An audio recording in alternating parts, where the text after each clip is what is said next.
any good music, you know, it's like it exists everywhere.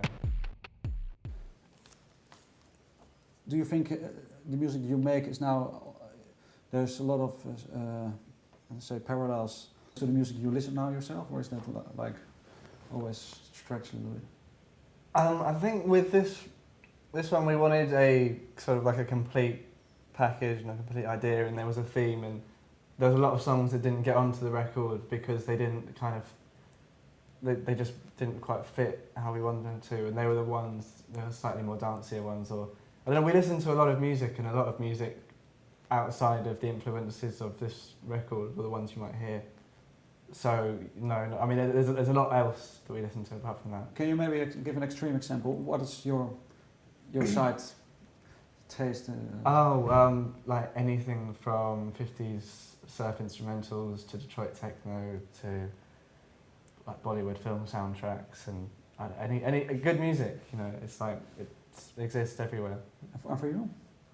Pardon? What's your? I'm sorry.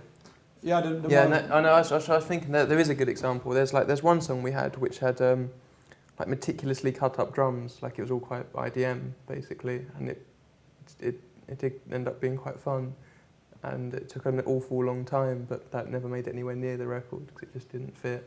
I tend to listen to stuff that is incredibly fast and you can't quite understand it, and it puts you in that weird place where not understanding it is what you have to do and just let it flow. I'm very into the idea of things flowing, constantly changing. Do you have to think that would it be possible to put the most extreme ideas into the horror? So is there certain? Yeah. Maybe. Yeah, definitely. I think the most extreme influences and.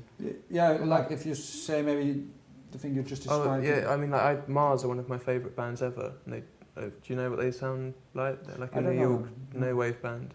Kind of sounds like if a lot of it sounds like if you put your head like just near a sheet metal grinder, like just near, and just like put your head there, and like that's the kind of impression you get.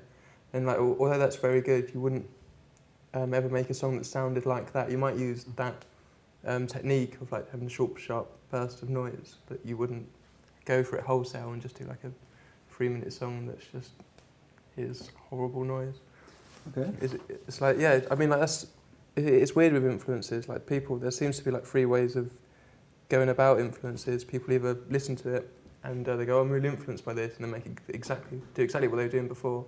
They either do it and copy it wholesale, and it just sounds like a watered down version of what was originally intended, or they just manage to implement it in their music in a much more subtle way, which I think is the way to really make music, to create something. You don't want to be copying, you just want to be subtly guided.